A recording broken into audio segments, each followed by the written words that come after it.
Louvado seja nosso Senhor Jesus Cristo. Caros irmãos e irmãs, o Evangelho de hoje traz-nos uma meditação que já vem se desenvolvendo há alguns domingos. Nas nossas missas dominicais, nós ouvimos São Lucas insistindo sobre o tema da riqueza e depois da renúncia, do desprendimento, para que, sendo pobre neste tempo presente, ou renunciando às coisas desse tempo presente, nos desapegando das coisas da terra, nos aproximemos cada vez mais de Deus. E depois de desenvolver todos esses domingos anteriores, falando a respeito disso, da necessidade de um desprendimento, de renúncia, de não se apegar aos bens materiais, chega ao ápice com este texto que nós acabamos de ouvir, que é muito interessante, inclusive no contexto da vida de São Francisco de Assis. O que empolgou a vida de São Francisco de Assis? A experiência pessoal que ele fez com Jesus a partir da pregação do Evangelho, e ele entendeu que para viver segundo o Evangelho ele precisava se desprender de todas as coisas que lhe prendiam a terra, e estava nisso as riquezas. Ele entende que, apegado às riquezas, ele está distante de Deus, está distante dos pobres, em quem se encontra a pessoa de Jesus, e toma a iniciativa de radicalmente se despojar dos bens materiais. A ideia é essa: quanto mais apegado às coisas da terra, mais distante de Deus nós estaremos.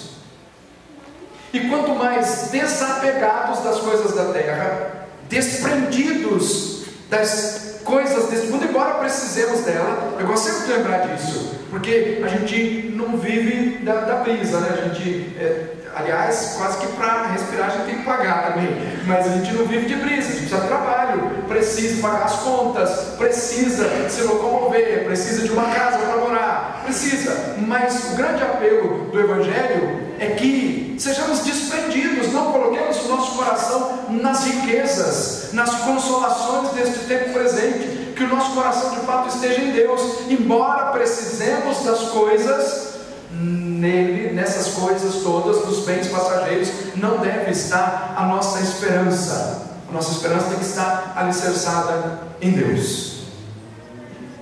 E aí nós nos deparamos com essa bela história, essa bela parábola que fala do rico e do pobre.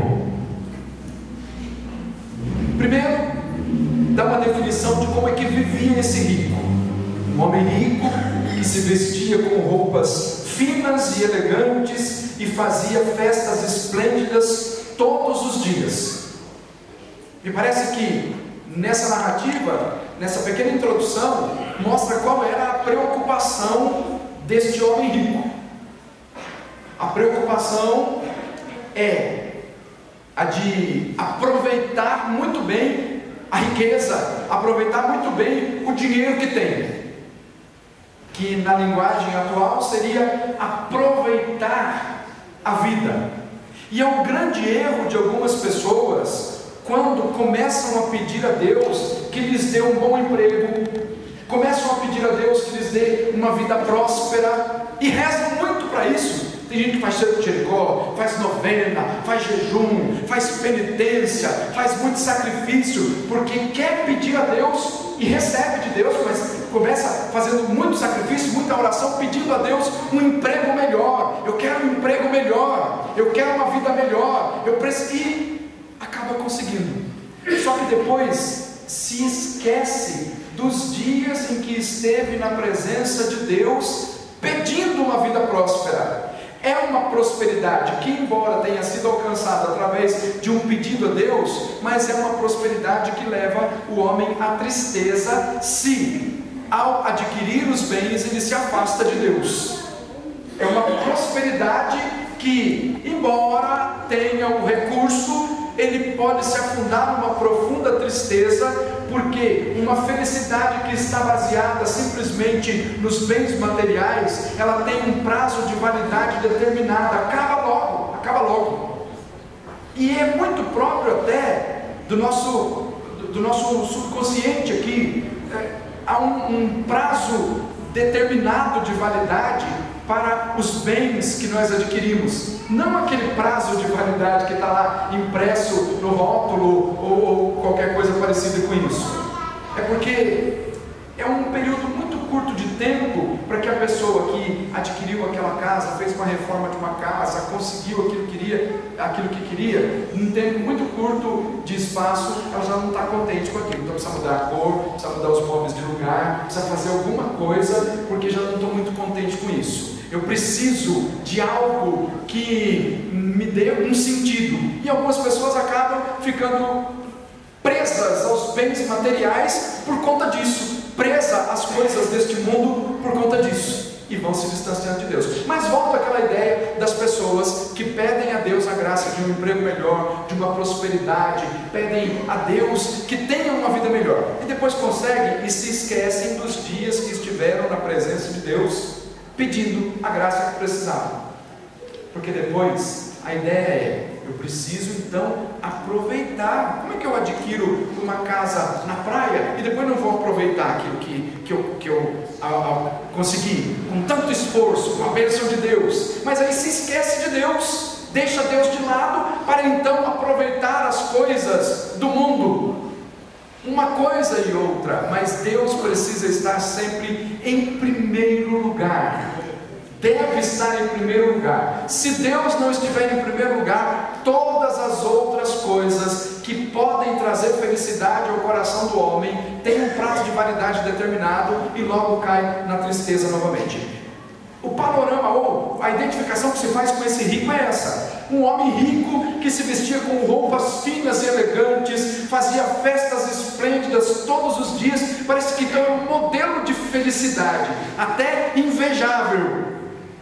Porque muita gente olhando esse rico podia dizer: gostaria de ter o que ele tem, de viver como ele vive.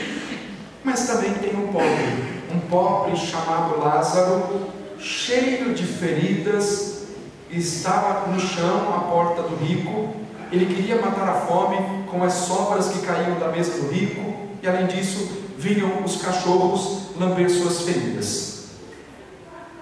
Quando São Mateus apresenta o julgamento final do seu evangelho, o critério que São Mateus apresenta é o critério de um olhar de misericórdia para com os pobres. Os benditos de Deus, que são chamados à bem-aventurança final, são aqueles que olharam com generosidade para a vida do pobre, para a vida dos sofredores, para a vida dos necessitados, e que conseguiram identificar Jesus na pessoa do pobre, na pessoa do excluído. E que exemplo maravilhoso é São Francisco de Assis em compreender essa verdade do Evangelho. Enxergar Jesus no pobre. O pobre é o meu Jesus. O pobre é aquele que vai abrir para mim a porta dos céus. Ele compreende isso. Mas lá no julgamento final, é exatamente esse o critério. Jesus diz assim: eu estive com fome e me destes de comer, tive sede e me destes de beber. E ele pergunta: mas quando é que te vimos assim? Quando é? Aí Jesus diz: olha, quando fizestes isso a um dos pequeninos, dos esquecidos, dos pobres da sociedade, foi a mim que fizestes. O pobre abre a porta dos céus para nós.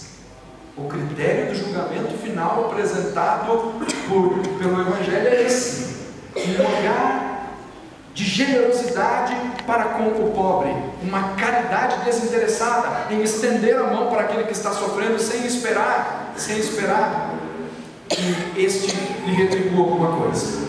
Depois de identificar os dois, o rico e o pobre, há uma outra identificação importante, porque ele diz assim: o pobre morreu também o rico. daqui se igualam. Não há mais separação entre rico e pobre. A hora que a morte bate a porta e a hora que desce a sepultura, embora pode ser que uns tenham uma sepultura mais sofisticada, outros uma sepultura mais simples, mas nesse momento se igualam, rico e pobre, os dois descem a sepultura.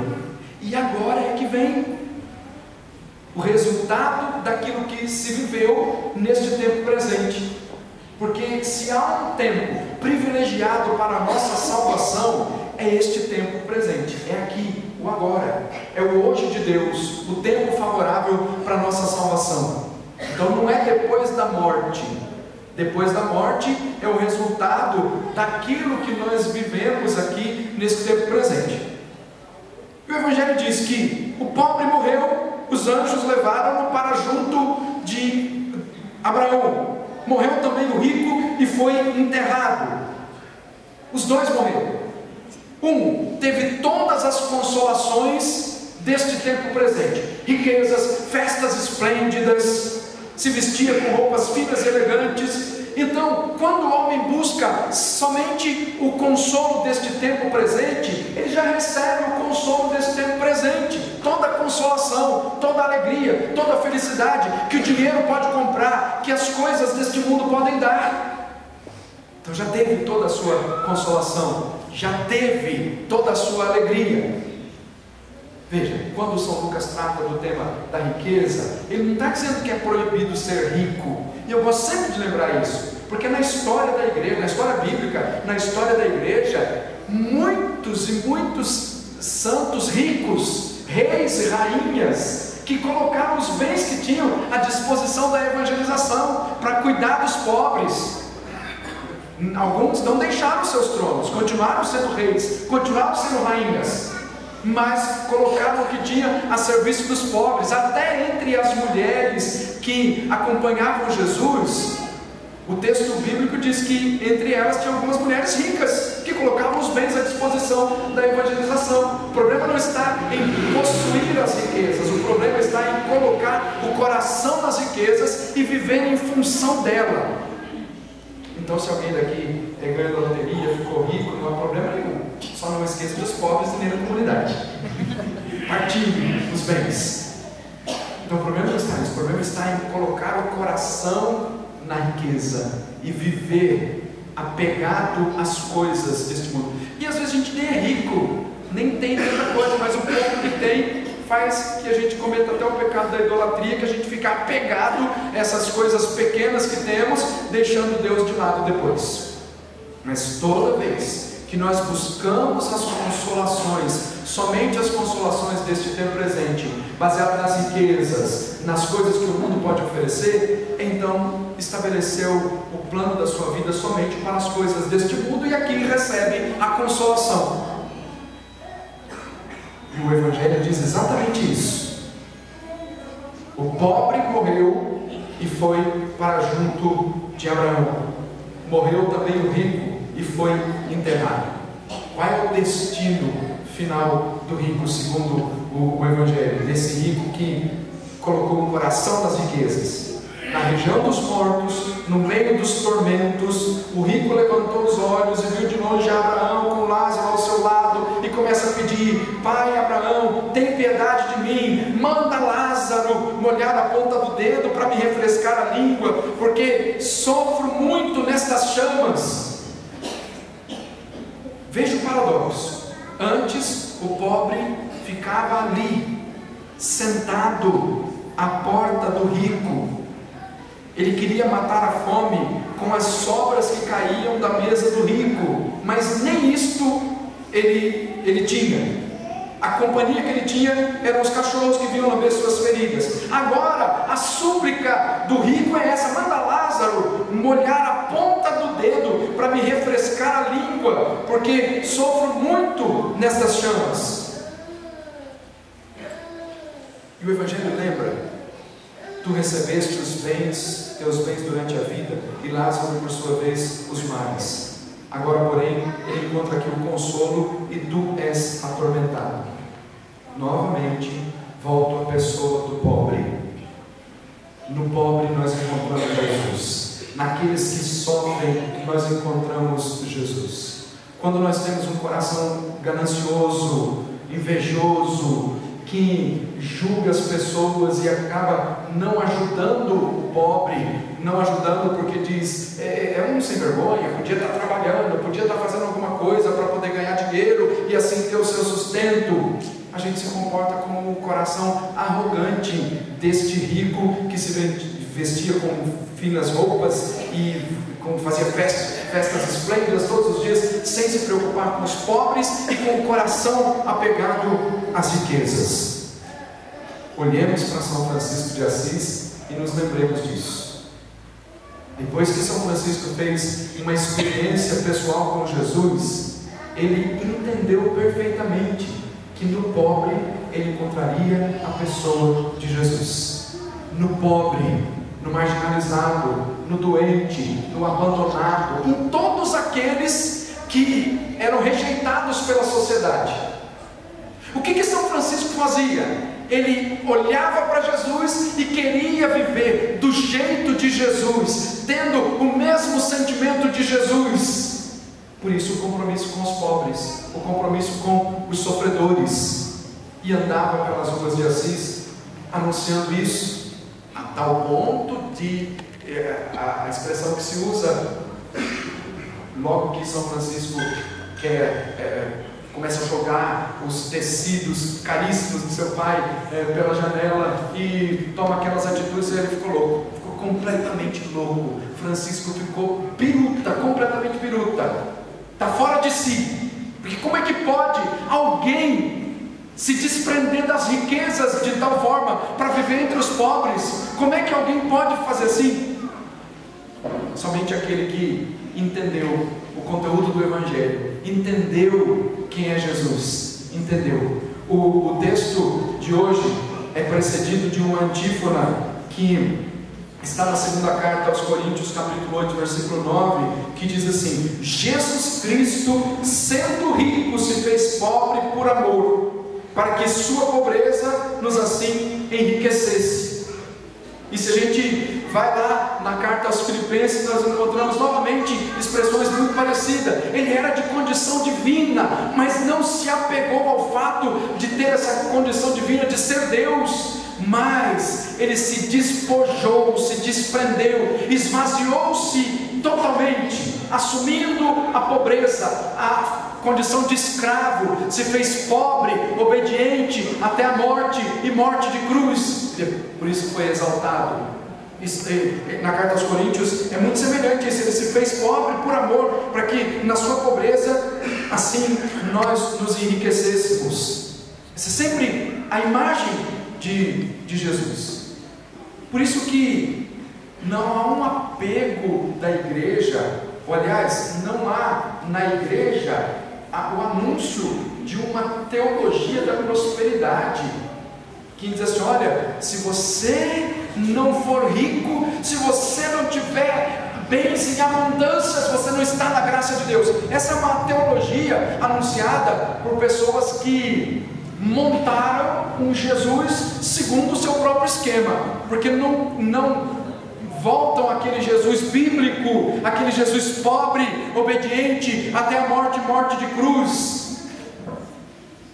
Não conhecem aqueles que na vida da igreja se desprenderam de tudo para servir a Jesus e os pobres. Não conhecem aqueles que na vida da igreja, por causa de uma caridade extrema, de cuidar dos pobres, de cuidar dos agonizantes, de cuidar dos doentes, dos que em alguns momentos estavam até com doenças contagiosas, com as pestes que surgiram na Europa em alguns momentos, e que se tornaram vítimas da própria caridade, porque ao cuidar dos pobres, ao cuidar dos doentes com doenças infecciosas, acabaram também sendo infectados, morreram na graça de Deus, são santos, não estão fora da graça de Deus.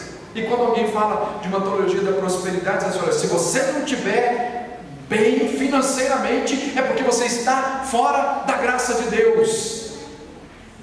Não é verdade. A pobreza, o desprendimento fazem parte da estrutura da vida cristã, e sobretudo para aquele que tem posses. não colocar o coração nas riquezas, mas viver a vida da graça, viver imitando o nosso Senhor Jesus Cristo. Mas o texto ainda continua dizendo algo muito importante, porque quando o rico começa a dizer: pai Abraão, manda Lázaro vir aqui, porque estou sofrendo nestas chamas, manda ele vir aqui pelo menos com a ponta do dedo, para refrescar aqui com a água a minha língua. E aí a palavra é essa: ele não pode atravessar. Por mais que desejasse, não poderia passar daqui para junto de vós, nem os daí poderiam atravessar até nós. Há um grande abismo entre nós. Olha que coisa, porque na terra havia um grande abismo de classe social. O rico e o pobre lá sendo cuidado pelos cachorros. Agora um grande abismo entre o rico, que agora está aqui nas profundezas, nos tormentos, e o pobre que está junto do Pai Abraão, para dizer, está junto de Deus, está na bem-aventurança final. As coisas se inverteram, porque antes aquele que era rico desprezava o pobre, estava nas alturas, enquanto o pobre estava lá no tormento desta vida. E agora o pobre foi exaltado, porque assim é a verdade bíblica. Aquele que foi humilhado agora foi exaltado, e aquele orgulhoso, tal como nos ensina a Sagrada Escritura, derrubou do trono os poderosos e exaltou os humildes. Isso é verdade bíblica.